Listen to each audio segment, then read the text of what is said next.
नमस्कार, ये है देश की बात। पश्चिम बंगाल के बीरभूम जिले में जो हिंसा हुई है, जिसमें 8 मौत का आंकड़ा अब तक सामने आया है, उसने ममता बनर्जी सरकार को कटघरे में खड़ा कर दिया है।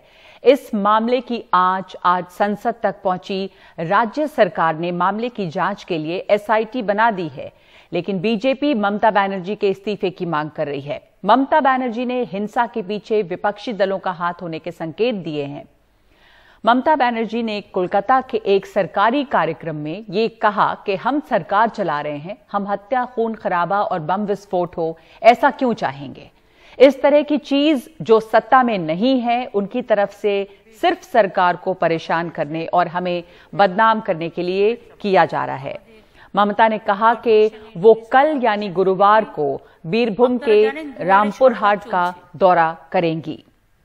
बीरभूम जिले में रामपुर हाट के बोगतोई गांव में मंगलवार की सुबह करीब 1 दर्जन मकानों में कथित तौर पर आग लगा देने से 2 बच्चों समेत कुल 8 लोगों की जलकर मौत हो गई है।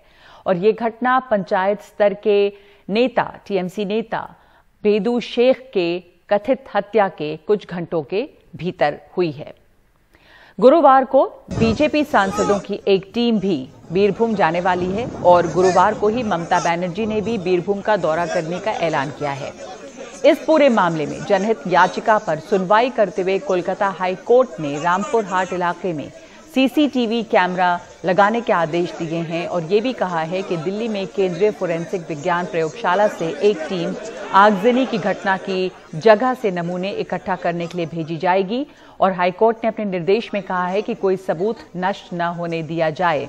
कोलकाता हाईकोर्ट ने ममता सरकार को पश्चिम बंगाल के बीरभूम के रामपुर हाट में आगजनी की घटना पर 24 घंटे के अंदर स्थिति की रिपोर्ट प्रस्तुत करने के निर्देश दिए हैं और साथ ही ये भी निर्देश है कि वहां पे सरकार ये इंश्योर करे कि सबूत न नष्ट हो। इस मामले पर सीएम यानी मुख्यमंत्री और राज्यपाल एक बार फिर से आमने सामने हैं। ममता बनर्जी ने जो आरोप लगाए हैं उस पर जवाब दे रहे हैं। राज्यपाल जो कह रहे हैं उस पर ममता का जवाब आ रहा है। राज्यपाल ने कहा है कि रामपुर हाट में बर्बर और भयावह नरसंहार हुआ है। ये राज्यपाल का बयान है। ममता बनर्जी का जवाब है कि राज्यपाल का जो बयान है वो राजनीतिक है, इसे किसी घटना से नहीं जोड़ सकते, राज्यपाल ने कहा है। ममता का जवाब है कि संघीय ढांचे के लिए ये रुख सही नहीं है। राज्यपाल ने कहा है कि राज्य में कानून व्यवस्था बिगड़ी। ममता बनर्जी ने कहा कि एसआईटी में बड़े पुलिस अफसर जो हैं वो इस जांच में जुटे हुए हैं और ये जांच जो है वो जारी है। इस हिंसा पर, इस मामले पर दिल्ली में भी खूब बयानबाजी हुई है। राजीव रंजन की ये रिपोर्ट।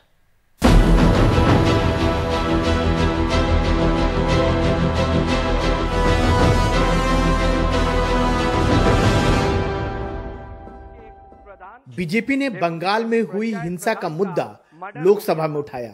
बीजेपी सांसदों ने संसद के बाहर गले में पोस्टर लटकाकर विरोध जताया और केंद्र से दखल की मांग की। तो ममता बनर्जी को इस्तीफे देना चाहिए। उनमें कोई मोरल, उनके राइट नहीं है इस पद पे बने रहने का। हम डिमांड कर रहे हैं, एक तो इसका सीबीआई प्रोब हो, इंक्वायरी हो और उसके साथ सेंट्रल इंटरवेंशन की जरूरी है। It was a internal fight amongst the families itself। Birbhum में एक टीएमसी नेता की हत्या के बाद भड़की हिंसा में भीड़ ने कुछ घरों में आग लगा दी।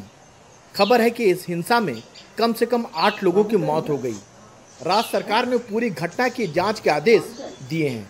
अब तक 20 लोगों की गिरफ्तारी भी हो चुकी है। गोंडाय गोंडाय उत्तर प्रदेश, बिहार, राजस्थान, मध्य प्रदेश, उत्तर प्रदेशे হয়, গুজরাটে হয়। আমরা সেটাকে জাস্টিফাই করছি না, কিন্তু আমরা যেটা বলতে চাই সেটা হচ্ছে ঘটনা ঘটেছে, অন্যায়, ঘটনার বিরুদ্ধে অ্যাকশন হবে। इस बीच बंगाल के राज्यपाल जगदीप धनखड़ ने एक ट्वीट करके सरकार पर हमला किया है। भयानक हिंसा और आगजनी की घटना से संकेत मिलता है कि राज्य हिंसा की संस्कृति और जंगल राज के हवाले है। अब तक 8 लोगों की जान जा चुकी है। इस बारे में चीफ सेक्रेटरी से मैंने रिपोर्ट तलब की है। मेरी संवेदनाएं पीड़ितों के परिवारों के साथ है। हालांकि यह तो जांच के बाद ही पता चलेगा कि यह मामला आपसी रंजिश का था या फिर इसमें कोई राजनीतिक साजिश थी। राजनीतिक हिंसा कोई नई बात नहीं है, खासकर पश्चिम बंगाल में तो यह एक आम बात है। अब देखना यह होगा कि पीड़ित परिवारों को समय पर न्याय मिलता है या नहीं। रही बात भाजपा की, तो वह इस मुद्दे को भुनाएगी ही। नई दिल्ली में संसद भवन से राजीव रंजन, एनडीटीवी इंडिया। ये राजनीतिक हिंसा है, खास करके पश्चिम बंगाल में ये नई बात नहीं है। आपको याद होगा कि चुनाव के नतीजों के बाद भी हिंसा वहां पे हुई है और उसके पहले भी पश्चिम बंगाल में अक्सर ये खबरें आती रही हैं हिंसा की। जैसे कि जुलाई 2021 में ही भाजपा कार्यकर्ता अभिजीत सरकार की हत्या हुई, उसके पहले सितंबर में, उसके बाद सितंबर में भी इस तरह के मामले सामने आए। कहीं पे सीबीआई जांच हो रही है। तो कई ऐसे मामले, मैंने सिर्फ एक दो की बात यहां पर की है, पर कुल मिलाकर जो आरोप प्रत्यारोप है, ममता बनर्जी का कहना है कि डेड बॉडी पॉलिटिक्स ना करे भाजपा का कहना है कि ममता बनर्जी को इस पर इस्तीफा देना चाहिए। और क्या ये राजनीतिक हत्या है, क्या ये आपसी रंजिश का मामला है? हमारे साथ दो मेहमान जुड़े हैं, दो वरिष्ठ पत्रकार हैं, चित्रिता सान्याल और जयदीप मजूमदार। धन्यवाद आप दोनों का समय देने के लिए। चित्रिता सान्याल, जो सबसे पहले जो बयान आया है कि इसको एक पॉलिटिकल मामला बना के इसके ऊपर सियासत न किया जाए, ये पॉलिटिक्स नहीं है, ये आपसी टकराव का मामला है, तो आपका क्या इसके ऊपर असेसमेंट है? देखिए, पहली बात तो नगमा ये है कि ये एक्चुअली कैसे घटी घटना, कैसे आग लगी, किस वजह से लगी, ये तो एसआईटी या पुलिस का काम है। अनफॉर्चुनेट बात जो है नगमा, ये राजनीति, देखो राजनीति तो हर वक्त होगी। देश में कहीं पे भी ऐसी घटना घटे, वहां पे ऑपोजिशन और रूलिंग पार्टी में ये राजनीति तो होती है। पर बंगाल की जो घटना है नगमा, इससे एक साफ चीज है कि जो राज्य सरकार है, कोई भी, अगर ये बंगाल ना होके बिहार होती, यूपी होती, तो फिर भी राज्य सरकार की तो एक रिस्पॉन्सिबिलिटी बनती है। और मुझे लगता है ऐसे स्थिति में अगर मुख्यमंत्री तुरंत वहां पहुंचती और वहां से तुरंत ही, जैसे वो हर दूसरी चीजों में भी करती हैं, कि वहां पहुंच के तुरंत ही डिसीजन देती, तुरंत ही पुलिस बुलवाती, तो बात काफी हद तक मेरे ख्याल से इसकी छवि अलग होती बंगाल के आम जनता के बीच में। बंगाल के आम जनता, अगर आप फेसबुक भी देखें, वहां के ट्विटर्स पढ़े लोगों का, सबका एक ही है कि एक तो ये घटना घटी कैसे, दूसरी बात वहां की पुलिस क्यों इतना लेट पहुंची, या अगर पहुंची तो उनको क्यों रोक दिया गया, इसका जवाब प्रशासन को देना पड़ेगा, क्योंकि राज्य सरकार के हाथ में है प्रशासन। राज्य सरकार के ऊपर ऑब्वियसली उंगली उठेगी कि कैसे हुआ, ये पुलिस चेक करेगी। तो ममता सरकार जो है वो इस वक्त कटघरे में है। एक तो आप कह रहे हैं कि डिले हुआ है इस मामले में, और एसआईटी गठन करने के बाद ममता बनर्जी को शायद ये लगा कि जांच पड़ताल होगी। अब वो कल जाने वाली है, वहां पर बीजेपी का डेलीगेशन भी जाएगा। जयदीप मजूमदार, जो जिस तरह से राज्य सरकार ने इस मामले को हैंडल किया है, क्या उसकी वजह से सियासत और बड़ी है? इसके ऊपर फौरी कार्रवाई, तुरंत कार्रवाई करनी चाहिए थी। यह भी कहा जा रहा है कि पहले एक हत्या हुई, कथित तौर पे वो टीएमसी के पंचायत स्तर के नेता थे, और उसके बाद ये घटना हुई, इसलिए इसे जोड़ा जा रहा है। देखिए, ऐसे घटना 1960 से शुरू करके स्पेशली 1977 के बाद जब communist CPIM left front power में आई, ये चलते, इट्स बीन गोइंग ऑन, हमेशा ये घटना होते हैं। तो ये इसमें राज्य सरकार का ज्यादा, ये अगर ये आइसोलेटेड इंसिडेंट हिसाब से देखा जाए, इसको आइसोलेटेड इंसिडेंट से नहीं देखा जाना चाहिए। अच्छा, एक सेकंड, आप कह रहे हैं कि आइसोलेटेड इंसिडेंट्स नहीं, आपने पहले ही कहा कि ऐसी घटना हो रही है, यानी कि ये पॉलिटिकल वायलेंस से आप मान रहे हैं इसको? आप ये नहीं कह रहे हैं कि इस पर वेट करना चाहिए कि पुलिस जांच पड़ताल हो? ये राजनीतिक हिंसा है एकदम। ये आपस रंजिशी जो है, ये भी पॉलिटिकल वायलेंस है, और ये होते रहता है। इसका जो ये कभी रुकेगा नहीं। अब ये इसमें, क्योंकि ये वेस्ट बंगाल में जो पॉलिटिशियंस जो आपके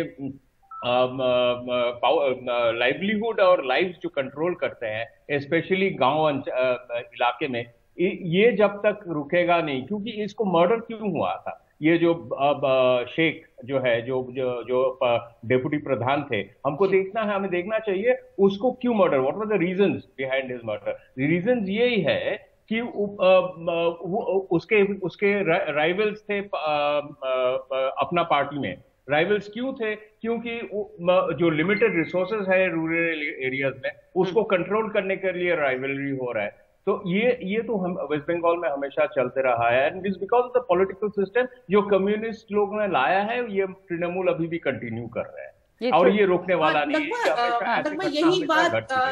यही बात मैं बोलने वाली थी, जो मजूमदार जी ने भी कहा, एकदम सच बात है। क्योंकि अगर कभी पश्चिम बंगाल में अगर पंचायत के भी इलेक्शंस हो, विधानसभा हो, लोकसभा हो, हर वक्त ये देखा जाता है कि वहां पे वायलेंस होता है। क्योंकि स्ट्रीट लेवल पे पॉलिटिक्स इतना ज्यादा है, कॉन्फ्रंटेशन इतना ज्यादा है। और ये आज की बात नहीं, ये बहुत पुरानी बात, ये बहुत सालों से ये बात चलती आ रही है। और अनफॉर्चुनेट बात ये है कि ये तृणमूल कांग्रेस सरकार बनाने के बावजूद ये कम नहीं हुआ है। जबकि उन्होंने, जब ममता बनर्जी आई थी पहली बार 2011 में, उन्होंने सबसे पहले ये ऐलान किया था कि इस तरह के पॉलिटिकल वायलेंस नहीं होंगे। तो जो लेफ्ट के दौरान में पॉलिटिकल वायलेंस देखा जा रहा था, टीएमसी ने उसे कंटिन्यू किया है एक तरह से, वही लोग यहाँ से वहां। और सबसे बुरी बात ये है कि जब तृणमूल के अपने नेता इस तरह के बयान देते हैं कि ये आग जो है सिर्फ और सिर्फ टीवी फट के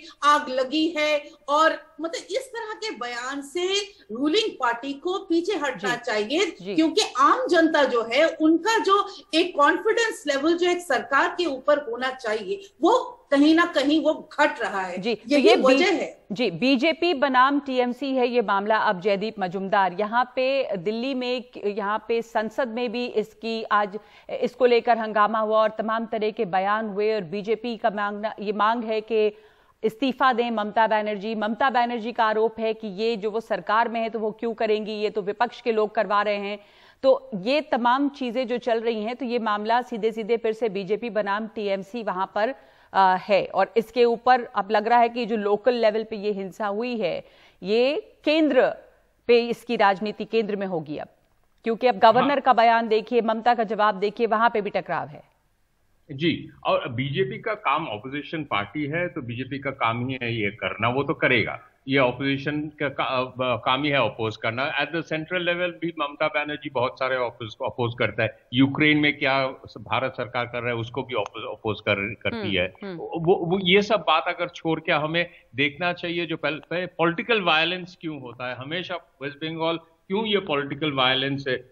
ये जो अगर इस घटना अगर आप देखें, पुलिस ने देर से गए हैं। क्यों देर से गए हैं मैं आपको बता देता हूं क्यों देर से गए हैं। ये पुलिस वाले जो है वो पहले देखते हैं, वो पहले खबर लिए हैं कौन कौन घटना में इन्वॉल्व थे, ये तृणमूल वाले थे या बीजेपी वाले थे, उस हिसाब से इन लोग इन्वेस्टिगेशन करते हैं। और पुलिस एकदम जो बीजेपी जो कहते हैं, जो पुलिस पहले भी जो ममता कहती थी पुलिस थे सीपीएम का दलदास बोलते हैं इन बंगाली, हाँ, वो अभी भी तृणमूल का दलदास है पुलिस। ये जो कंप्लीट पॉलिटिसाइजेशन जो हुए हर इंस्टीट्यूशन के, ब्यूरोक्रेसी, पुलिस, एकेडेमिया, हर इंस्टीट्यूट ओवर पॉलिटिसाइजेशन जो है, इसके कारण भी ये सब घटना घटती है। जी, तो पॉलिटिकल वायलेंस का इतिहास जो रहा है बंगाल में, एक तो ये भी बहुत बड़ा सवाल है कि आखिर वो क्यों, और अब ये बीजेपी बनाम टीएमसी तो होगा ही, क्योंकि जाहिर है कि विपक्ष को इसके पर सवाल उठाएगा, ममता बनर्जी दूसरे आरोप लगाएंगी। बहुत बहुत धन्यवाद आपका मजूमदार जी और चित्रिता सान्याल हमारे साथ शामिल होने के लिए।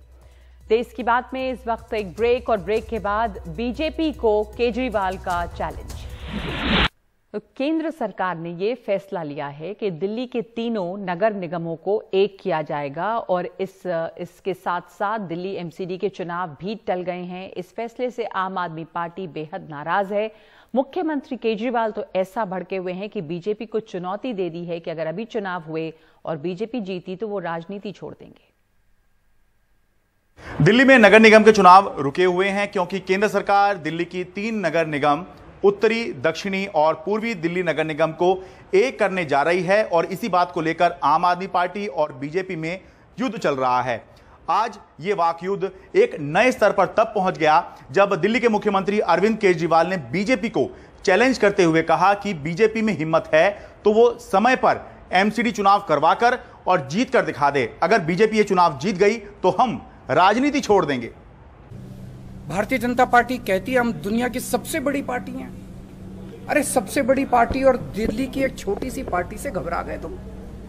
दिल्ली के एक छोटे से चुनाव से घबरा गए तुम? क्या हिम्मत है यार तुम्हारे अंदर, लानत है तुम्हारे ऊपर। मैं चैलेंज करता हूं बीजेपी को, हिम्मत है तो एमसीडी के चुनाव टाइम पे करा के दिखाओ और जीत के दिखा दो, हम राजनीति छोड़ देंगे। बीजेपी मुख्यमंत्री अरविंद केजरीवाल के चैलेंज को ज्यादा तवज्जो नहीं दे रही है। उसका दावा है कि नगर निगम के चुनाव जब भी होंगे तो चौथी बार लगातार बीजेपी ही वो चुनाव जीतेगी। लेकिन एक अहम बात बीजेपी जरूर कह रही है कि उसके हिसाब से 2-2.5 महीने बाद नगर निगम के चुनाव हो सकते हैं।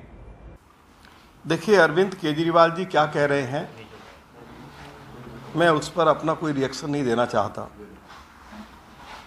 जल्दी ही नगर निगम का चुनाव होगा और चौथी बार नगर निगम में भारतीय जनता पार्टी की सरकार बनेगी। देखिए, इसमें मैं समझता हूं कि मुश्किल से 2-2.5 महीने का समय लगेगा और चुनाव होंगे। और जैसे मैंने कहा है कि नगर निगम में भारतीय जनता पार्टी की शानदार विजय होगी। दिल्ली में फिलहाल नगर निगम के चुनाव तो नहीं हो रहे, इस पर राजनीति जरूर हो रही है और आने वाले कुछ समय तक ये राजनीति इस पर यूं ही चलती रहेगी जब तक कि चुनाव नहीं हो जाते। लेकिन एक सवाल जो लगातार बना हुआ है वो ये है कि अगर 3 नगर निगम को एक करना ही था तो ये फैसला बिल्कुल तभी क्यों लिया गया जब नगर निगम के चुनाव घोषित ही होने वाले थे। दिल्ली से मैं शरद शर्मा, एनडीटीवी इंडिया। और एक ब्रेक के बाद यूक्रेन से लौटे मेडिकल छात्रों को आगे किस तरह पढ़ाया जाएगा।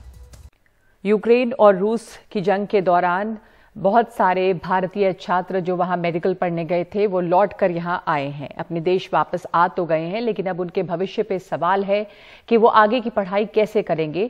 तो कर्नाटक के छात्रों के लिए राज्य सरकार स्थानीय मेडिकल कॉलेजों में उनकी पढ़ाई की व्यवस्था करने की कोशिश कर रही है ताकि उनकी पढ़ाई बीच में न रुके। और दूसरी तरफ यूक्रेन के जो कॉलेज थे उन्होंने भी ऑनलाइन क्लासेस शुरू कर दी हैं।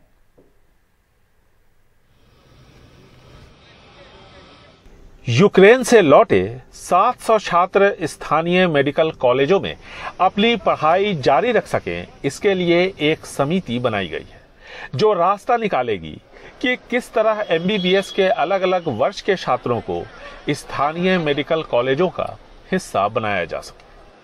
We have 60 colleges in Karnataka. Karnataka में 60 मेडिकल कॉलेजेस हैं। हमने फैसला किया है कि इन सभी कॉलेजेस में आप अपनी पढ़ाई जाकर जारी रखें। हालांकि हम उन्हें दाखिला नहीं देंगे या अनऑफिशियली वो पढ़ाई जारी रख सकते हैं। Local colleges, of course, it is not going to be officially, admitted or anything.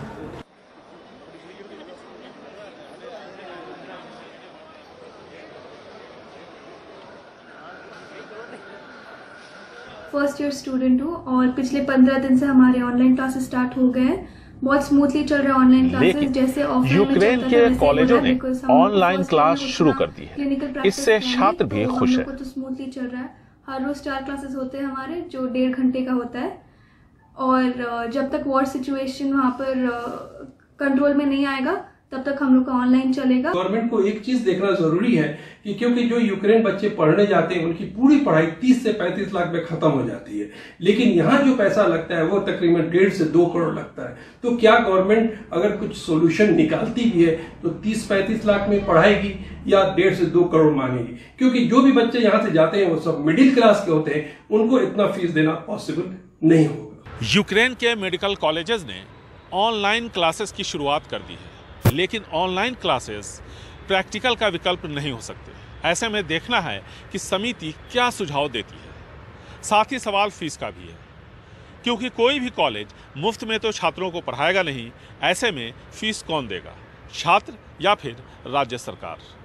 Bengaluru से कैमरामैन कुमार के साथ निहाल किदवई, एनडीटीवी इंडिया। तो पेट्रोल और डीजल की कीमतें आखिरकार बढ़नी शुरू हो गई हैं। बुधवार को तेल कंपनियों ने पेट्रोल और डीजल की कीमतों में 24 घंटे के अंदर दूसरी बार बढ़ोतरी कर दी है। पहले 80-80 पैसे की बढ़ोतरी की गई थी और इसके साथ अब दोबारा बढ़ोतरी हुई है। और डीजल महंगा होने की वजह से देश में महंगाई और भी ज्यादा बढ़ने के आसार हैं। लगातार दूसरे दिन तेल कंपनियों ने पेट्रोल डीजल की कीमत बढ़ा दी। बुधवार को दिल्ली में पेट्रोल 80 पैसे और महंगा होकर 97 रुपए 1 पैसे प्रति लीटर का हो गया। मुंबई में पेट्रोल 85 पैसे महंगा होकर 111 रुपए 67 पैसे प्रति लीटर, कोलकाता में 83 पैसे महंगा होकर पेट्रोल 106 रुपए 34 पैसे प्रति लीटर और चेन्नई में पेट्रोल 75 पैसा महंगा होकर 102 रुपए 91 पैसे प्रति लीटर का हो गया। डीजल की कीमत भी पूरे देश में बढ़ गई है। दिल्ली में डीजल 80 पैसे प्रति लीटर महंगा होकर 88 रुपए 27 पैसे प्रति लीटर का हो गया है। आम जनता परेशान है, आए दिन पेट्रोल के पैसे बढ़ना, डीजल के पैसे बढ़ना, खाने पीने की चीजों की तो बात छोड़िए, जो आम जनमानस की चीजें हैं वो दिन पे दिन बढ़ती जाएंगी। गैस सिलेंडर देख लीजिए। सरकार ये भी कहती है कि हमारा नियंत्रण नहीं है इसके ऊपर, लेकिन नियंत्रण नहीं है तो इलेक्शन के वक्त तक क्यों बंद था? जब तक यूपी का इलेक्शन होता रहा तब तक 1 पैसा नहीं बढ़ा। जैसे इलेक्शन खत्म हुआ वैसे इसमें भी बढ़ा दिया गया। भैया आम आदमी का तो ये सुनते ही नहीं है। आम आदमी की हालत तो ऐसी कर दी है कि उसके घर में राशन चलाना उसका मुश्किल हो गया है। मिडिल क्लास को के लिए तो ये काम ही नहीं कर रही है ये सरकार। बढ़ती कीमतों के खिलाफ संसद में विरोध बढ़ता जा रहा है। कीमतों में बढ़ोतरी पर बुधवार को चर्चा की मांग सभापति ने नहीं मानी, जिसके बाद विपक्षी सांसदों ने संसद के अंदर और बाहर जमकर विरोध जताया। मुझे लगता है ये लगातार बढ़ाएंगे और काफी ज्यादा बढ़ाएंगे जी। इसका असर ये हुआ है कि जो रोजमर्रा की चीजें हैं उपयोग की, जैसे दूध है, अन्य चीजें हैं, ये सब बढ़ गई। एक दिन में कीमत बढ़ गई सब। जैसे ही डीजल का दाम बढ़ता है तो जो जरूरत की चीजें हैं उन सब के दाम तत्काल बढ़ जाते हैं। आम आदमी को ज़्यादा दिक्कत न हो, दिक्कत तो बहुत ज़्यादा हो ही रही है, लेकिन दिक्कत को कम करने के लिए ये गवर्नमेंट का दायित्व है कि उस पर सोचे, विचार करे, पुनर्विचार करे और रोल बैक करे। जी 10,000 करोड़ रुपए लूटने की साजिश ये सरकार की है, कर रही है। इसीलिए उसके प्रोटेस्ट में यानी लोगों के इस ग्रीवेंस को देश के सामने लाना, सदन के सामने रखना, सदन के बाहर रखना, ये कोशिश हमारी है। इसीलिए आज ये प्रोटेस्ट कर रहे हैं। इसमें सरकार कोई फैसला नहीं करती है। इसी पार्लियामेंट से आपको याद होगा कि जो फैसला हुआ था, कांग्रेस उसमें थी भागीदार, कि ये कंपनी जो ऑयल कंपनीज हैं वो अपने इनका फैसला मार्केट का इंटरनेशनल मार्केट से गवर्न होता है, क्योंकि कच्चा तेल इंटरनेशनल मार्केट से उनको मिलता है। तो इसलिए वो इंटरनेशनल मार्केट के लिहाज से वो समय समय पे तेल का दाम उनको खुद तय करने का अधिकार है। तो इसमें सरकार का कोई नहीं है। इस विवाद के बीच सवाल ये भी अहम हो गया है कि क्या सरकारों को पेट्रोल डीजल पर टैक्स घटाना चाहिए। 16 मार्च को दिल्ली में पेट्रोल की कीमत 95 रुपए 41 पैसे प्रति लीटर थी। इसमें केंद्र सरकार की एक्साइज ड्यूटी का हिस्सा 27 रुपए 90 पैसे प्रति लीटर और दिल्ली सरकार को जाने वाले वैट का हिस्सा 15 रुपए 40 पैसे प्रति लीटर था। यानी 1 लीटर पेट्रोल की कीमत में टैक्स का हिस्सा 43 रुपए 40 पैसे प्रति लीटर है, यानी 45.48%। पिछले 2 दिनों में पेट्रोल और डीजल की कीमतों में 2 बार बढ़ोतरी करके तेल कंपनियों ने ये साफ संकेत दिया है कि अंतर्राष्ट्रीय तेल बाजार में ट्रेंड के मुताबिक वो भारत में पेट्रोल और डीजल की कीमतों को तय करने की व्यवस्था को फिर से बहाल करने की तैयारी में हैं। जाहिर है यूक्रेन संकट अगर और गहराता है और अंतर्राष्ट्रीय तेल बाजार में कच्चा तेल अगर और महंगा होता है तो इसका भारत में पेट्रोल और डीजल की कीमतों पर सीधा असर पड़ेगा। दिल्ली से शशिकांत झा के साथ हिमांशु शेखर, एनडीटीवी इंडिया।